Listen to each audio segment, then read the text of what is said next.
Shalom, chers amis internautes, vous tous qui avez choisi Ta Messianique TV dans son émission Salut pour tous.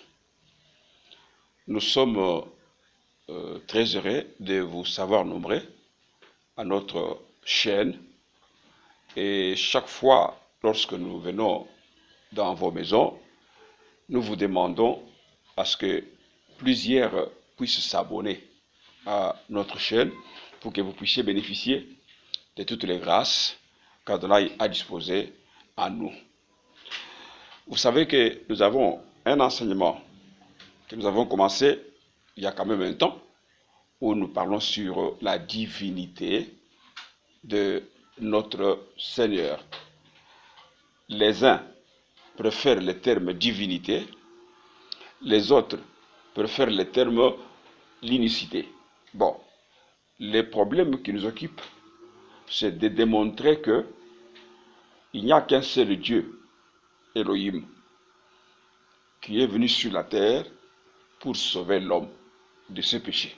C'est ça ce qui nous préoccupe beaucoup. La dernière émission, nous avons parlé sur la promesse d'Elohim pour descendre sur la terre des hommes en vue de livrer ou de sauver l'humanité. Alors, aujourd'hui, nous allons attaquer un 5e chapitre qui s'intitule « Comment Père et Fils agissent-ils » parce que c'est là qu'il y a un peu beaucoup de complications. Aujourd'hui, cette notion de 3 personnes en Dieu, pour ceux qui lisent l'histoire de l'Église, c'est une histoire qui a été décidée au Concile de Nicée en l'an 325 de notre ère par les évêques qui étaient réunis dans une grande conférence que nous avons appelée concile devant le roi ou l'empereur Constantin, qui était d'ailleurs lui-même païen. Les évêques étaient allés chez lui pour que lui puisse trancher les cas qui les divisaient. C'est-à-dire, il y avait une partie des évêques qui soutenaient 3 personnes en Dieu. Il y a d'autres qui soutenaient qu'il n'y a qu'un seul Dieu. Il y a d'autres qui ne voulaient même pas croire à cela, comme la fameuse doctrine de Darius. Vous le connaissez très bien. C'est pourquoi nous, par la petite grâce qu'Adonai nous a faite, nous faisons aussi des recherches dans les Écritures pour voir qu'est-ce qui est correct, qu'est-ce qui est vrai, qu'est-ce que la Bible nous enseigne. Alors, jusque-là, vous avez compris que le Père, que nous appelons Yehowa, ou Yahweh, pour vous, parce que vous n'avez pas encore compris la différence qui existe entre Yehowa et Yahweh, mais nous voulons un peu utiliser les 2 termes-là pour permettre à plusieurs de comprendre un peu la chose. Quand Elohim décide de descendre sur la terre, comme nous l'avons vu dans Ésaïe 35, versets 4 à 6, il dit « Il viendra lui-même et il vous sauvera ». Donc, on comprend que El Shaddai, le créateur, Elohim d'Abraham, d'Isaac et de Jacob, quand il décide de venir sur la terre, c'est avec comme mission sauver l'homme, sauver l'humanité, de quoi? De ses péchés. Mais maintenant, lorsque les gens sentent Père, Fils, Saint-Esprit, ils croient qu'il y a 3 personnes. C'est pourquoi ils se compliquent. Bon, nous voulons vous montrer, Bible à l'appui, qu'il n'y a qu'un seul Dieu, mais qui a joué ce rôle. Parce que Père, en tant qu'esprit, ne pouvait pas descendre sous cette forme-là. Parce que s'il était descendu sous cette forme-là, qui l'aurait vu? Parce que là, il demeure invisible. C'est comme ça que lui, en tant que créateur, il a cherché un mécanisme par lequel il devait descendre sur la terre pour que le monde le voie, le monde le connaisse. Alors, le chemin, c'est par le Fils qu'on appellerait Emmanuel. Car la mission qu'il devait amener sur la terre, comme je le disais, était de sauver l'humanité. Or, pour sauver l'humanité, il fallait que le sang coule. Parce que si vous lisez dans vos Bibles, toutes versions confondues, Hébreux chapitre 9, verset 22, la Bible dit ceci. Et presque tout, d'après la loi, est purifié avec du sang. Et sans effusion de sang, il n'y a pas de pardon de péché. Sans effusion de sang, il n'y a pas de pardon. On dit tout, d'après la loi, d'après la loi, est purifié avec du sang. Alors, c'est pourquoi le Père devait prendre la chair, pour que dans la chair, les sangs sortent pour le salut de l'humanité. C'est comme ça que, voilà comment lui-même a joué avec sa parole. Si nous prenons Malachie, chapitre 1er, qu'est-ce que je dis? Chapitre 3, verset 1er, écoutez ce qu'elle déclare. Voici, j'enverrai mon messager. Il préparera le chemin devant moi.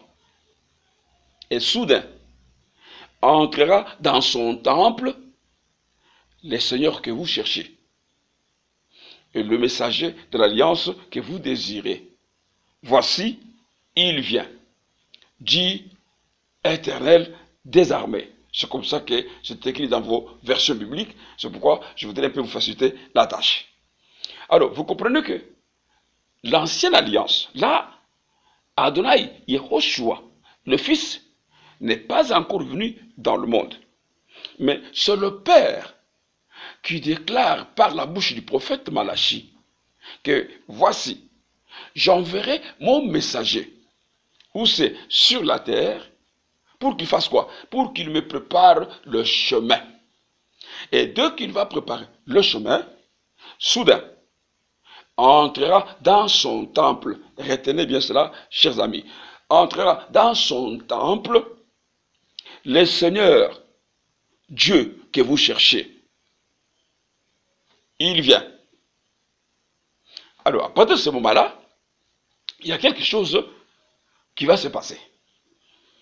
D'abord, les grandes réalités de ce passage sont les suivantes. Le messager qui vient, il vient pour préparer le chemin. Le chemin devant qui? Devant El Shaddai. Deuxième réalité, et soudain, entra dans son temple. Il y a un problème de son temple. C'est-à-dire qu'il ne va pas emprunter le temple de quelqu'un d'autre, mais il va entrer dans son propre temple. Troisième chose, qui les seigneurs que vous cherchez. Bien-aimés amoureux de la parole, vous tous qui êtes branchés sur Temps Messianique TV, dans son émission Salut pour tous, les choses sur lesquelles nous sommes en train de parler sont vraiment d'une importance capitale. Vous devez vraiment nous prêter une attention soutenue parce que ce sont des choses qui parlent du salut. Écoutez maintenant, il promet qu'il va entrer dans son propre temple. Lorsque vous lisez la Bible, mes chers bien-aimés, il faut écouter les mots, les phrases. Et il faut peser aussi chaque mot et chaque phrase. Quand on dit soudain, il entrera dans son temple, ça dit déjà beaucoup. C'est-à-dire qu'il va entrer dans un temple qui lui appartient, dans un temple propre à lui. Alors, quelques moments après, lorsque le Fils est descendu sur la terre, quand il est venu pour sauver l'humanité, un jour, il est en train de prêcher la parole, il est avec ses disciples, et assisté aussi de pharisiens. Qu'est-ce qui arrive? Là, c'est dans Jean chapitre 2, versets 18 à 22. Écoutez ce qu'il déclare. Détruisez ces temples, et en 3 jours, je le relèverai. Les Juifs dirent, il a fallu 46 ans pour bâtir ce temple. Et toi, en 3 jours, tu le releveras. Mais quand vous lisez la Bible dit, il parlait du temple de son corps. Vous pouvez écouter avec la lecture jusqu'au verset 22. Vous avez compris, mes chers bien-aimés, quand Yehoshua voit les Juifs, il fait sortir une phrase dans sa bouche. Détruisez ce temple. Mais curieusement, quand il parlait là, il regardait le temple de Salomon. Détruisez ce temple, mais en 3 jours, vous comprenez, il y a le je le releverai. En 3 jours, il ne dit même pas que non, détruisez ce temple, en 3 jours, mon père le relèvera. Non, il dit lui-même, il assume cela. Alors quand les Juifs ont écouté cela, ils ont dit, mais comment? Ce temple, pour le construire, le perfectionner, l'arranger, il a fallu 46 ans. Mais comment, toi tu dis que dans 3 jours, tu peux terminer le travail du temple? Mais lorsque vous continuez avec les Écritures, la Bible dit, il parlait du temple de son corps. Voilà là où se trouvent les mystères de la descente du Père pour que le Fils qu'on a vu sauve l'humanité. Alors, vous comprenez, il y a une chose là-bas. Elohim avait dit, j'enverrai mon messager. Il préparera le chemin devant moi. Et soudain, entrera dans son temple El Shaddai que vous cherchez. Et retenez ça. Mais maintenant, quand Jean-Baptiste est venu, il a préparé le chemin. Et le Fils est venu. Écoutez, le Fils, un jour, quand il prêche la parole, il dit aux Juifs, détruisez ces temples. Et en 3 jours, Alors, les Juifs se sont posés beaucoup de questions, mais nous avons dit, la Bible dit, mais il parlait du temple de son corps. Ah, d'accord. Là, maintenant, nous comprenons que les temples dont El Shaddai, Yehowa ou Yahweh avait parlé qu'il va entrer, c'était son propre temple. Et quand il est entré dans ce temple-là, il a dit aux Juifs, détruisez. La Bible dit qu'il parlait du temple de son corps. En d'autres termes, le Père est entré dans son temple par le Fils. Ça veut dire quoi? Ça veut dire que le Père qui est esprit, qui est Yehowa, ou les 4 lettres que vous appelez souvent tétragramme, lui, on ne peut pas le voir. Et c'est comme ça que pour le voir, il fallait qu'il prenne le corps. Et c'est le corps-là qui est venu quand on a vu le corps. C'est dans ce corps-là que le sang pouvait sortir pour sauver l'humanité. Donc, je vais vous montrer un petit croquis ici qui va vous aider à comprendre un peu cette histoire de l'esprit qui est entré dans le corps. Nous avons un tableau ici. Je crois que le réalisateur de l'émission va nous aider à ce que vous tous vous puissiez voir quand même ce tableau.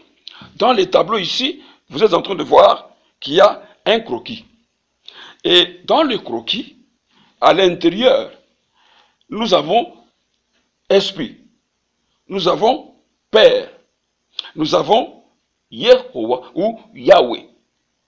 Tandis que, en dehors du temple, nous avons le Fils. Nous avons les temples, parce que les temples étaient visibles, que nous appelons corps. Et c'est dans ce temple ici que le sang est sorti. Alors, si vous regardez très bien, détruisez ces temples. Nous avons classé à l'intérieur. C'est-à-dire que si vous détruisez ces temples qui est le Fils, qui est le corps, dans lequel le sang est sorti, le Père, l'Esprit, qui est Yehou ou Yahweh, à l'intérieur de ce corps, celui qui va relever le corps, celui qui va relever les temples. C'est ce qui est arrivé au moment où il a été comment dire, enterré, au moment où il a été mis dans la tombe. Je voudrais que on revienne un peu sur ce passage-là, parce que là, ça va vous aider à bien comprendre. Nous sommes dans Jean de l'Évangile, chapitre 2. J'aimerais un peu qu'on relise un peu ce verset-là, parce que c'est très important. C'est ce qui va nous aider à comprendre un peu comment le Père et le Fils agissent, pour qu'on puisse comprendre aujourd'hui que c'est lui-même qui est venu pour sauver l'humanité. Il n'y a pas des personnes. Ok, je suis dans le verset 18. Les Juifs lui dirent, quel signe nous montres-tu pour agir de la sorte? Yehoshua leur répondit, détruisez ce sanctuaire. Ça c'est, vous comprenez, c'est pourquoi je vous dis qu'il faut consulter beaucoup de versions. Écoutez maintenant, cette version parle de sanctuaire. Détruisez ce sanctuaire et en 3 jours, je le releverai. Les Juifs dirent, il a fallu 46 ans pour construire ce sanctuaire. Et toi, en 3 jours, tu le releveras. Mais le sanctuaire dont il parlait, lui, c'était son corps. Voilà comment la Bible nous parle. Mais, écoutez maintenant le verset 22. Quand donc il se fut réveillé d'entre les morts, c'est-à-dire quand il est ressuscité, ses disciples se souvinrent qu'il disait cela. Ils crurent l'écriture et la parole que Yehoshua avait dite. Vous voyez que même les disciples n'avaient pas compris. C'est seulement quand il est ressuscité des morts, les disciples ont dit, ah bon? Ah d'accord, quand il avait parlé de détruire ce temple, et en 3 jours, je veux le relever, donc il parlait de sa résurrection. Bien-aimés internautes, vous tous qui aimez la parole, et qui êtes branchés à notre chaîne Tamessanik TV, dans cette émission, salut pour tous. Les éléments très importants que vous devez comprendre est que Yehowa ou Yahweh, Père, Esprit, entre dans son temple. Il n'a pas emprunté le temple de quelqu'un. Retenez beaucoup cela. Il n'a pas emprunté le temple de quelqu'un, mais il est entré dans son propre temple. Son temple est appelé le corps. Donc, le Père est dans le Fils. C'est ainsi que le sang est sorti de ce corps pour sauver l'humanité. Comme nous avons dit, d'après la loi, tout doit être purifié par du sang. Sans effet du sang, il n'y a point de pardon. Donc, le sang d'un être humain ne pouvait jamais sauver l'humanité. Et cela est bien dit dans Romains 3, 23. Qu'est-ce qu'on dit? On dit, car tous ont péché et sont privés de la gloire d'Élohim. Cela veut dire que personne en dehors du Créateur ne pouvait sauver l'humanité. Pourquoi? Parce que à partir d'Adam et toute la descendance d'Adam, les sangs étaient souillés. Les sangs avaient le virus du péché. C'est comme ça que personne qui est sorti de cette lignée-là ne pouvait sauver l'humanité. Pour que l'humanité soit sauvée, il fallait quelqu'un qui était en dehors de la lignée d'Adam. C'est-à-dire que qui pouvait être en dehors de la lignée d'Adam si ce n'était pas Elohim lui-même? À ce moment-là, quand Hamashi est venu, la Bible dit qu'il est venu comme souverain sacrificateur des biens à venir. Il a traversé le tabernacle le plus grand et le plus parfait qui n'est pas construit des mains d'homme. C'est-à-dire qui n'est pas de cette création. Écoutez comment la Bible pèse bien le mot. Et il est entré une fois pour toutes dans le lieu très saint. On dit non avec le sang de bouc et de veau, mais avec son propre sang. Écoutez encore, avec son propre sang. Cela est écrit dans Hébreux, chapitre 9, versets 11 à 12. Son propre sang. Et le verset termine par dire, ayant obtenu une rédemption éternelle. Ça, c'est encore un problème.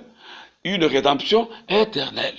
Mais ce que nous confessons dans nos églises aujourd'hui, est-ce que l'Église croit que nous avons reçu la rédemption éternelle? Nous reviendrons peut-être prochainement. Mais ce que nous sommes en train de parler ici, il est question ici de son propre sang. Est-ce que ça peut se dire dans ce monde des humains? Car chacun de nous a toujours le sang de son Père. Mais quand lui dit qu'il est entré avec son propre sang, ce qui veut dire qu'il n'a pas emprunté ce sang-là chez quelqu'un d'autre. C'est son propre sang à lui-même. De deux, il est dit aussi que la rédemption qu'il nous a obtenue est éternelle. Vous comprenez, mes chers bien-aimés, que dans les croquis dont je vous ai montré ici, il y a les mots « je » à l'intérieur, qui va relever le temple. Mais qui parlait là? C'est le Messie, le Fils, devant le Juif. Si vous lisez beaucoup de versets, vous comprendrez qu'il y a un mystère qui se passe dans ces choses. Par exemple, je vais vous donner Jean chapitre 10, versets 17 à 18. Écoutez ce que la Bible déclare. Ça, c'est le Fils qui déclare. Le Père m'aime parce que je donne ma vie afin de la reprendre. Maintenant, il dit, personne n'aime l'autre. Mais je la donne de moi-même. C'est formidable ça. J'ai le pouvoir de la donner et j'ai le pouvoir de la reprendre. Vous ne voyez pas que ce sont des déclarations très graves, bien-aimés. J'ai le pouvoir de donner ma vie moi-même et j'ai le pouvoir de la reprendre toujours moi-même. Maintenant, pour un peu, essayer un peu d'embrouiller le monde, il va dire maintenant, tel est l'ordre que j'ai reçu de mon Père. Parce qu'à chaque fois que les Juifs se trouvaient devant une vérité, ils voulaient mourir. C'est comme ça qu'ils pesaient bien les mots pour que les gens là ne meurent pas.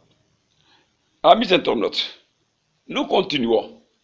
Parce que la façon dont le Père et le Fils agissent, qui trouble, vous êtes en train de comprendre maintenant qu'il y a un peu une lumière qui jaillit. Parce que vous comprenez maintenant que le Fils n'est pas en dehors du Père, ni le Père n'est pas en dehors du Fils. Alors, je vais vous laisser sur votre soif parce que nous allons terminer pour aujourd'hui, mais nous allons continuer dans un autre numéro, seulement pour parler sur comment le Père et le Fils agissent-ils. Pour aujourd'hui, au nom de toute l'équipe technique qui m'accompagne, et à mon nom personnel, je vous dis au revoir et à la prochaine.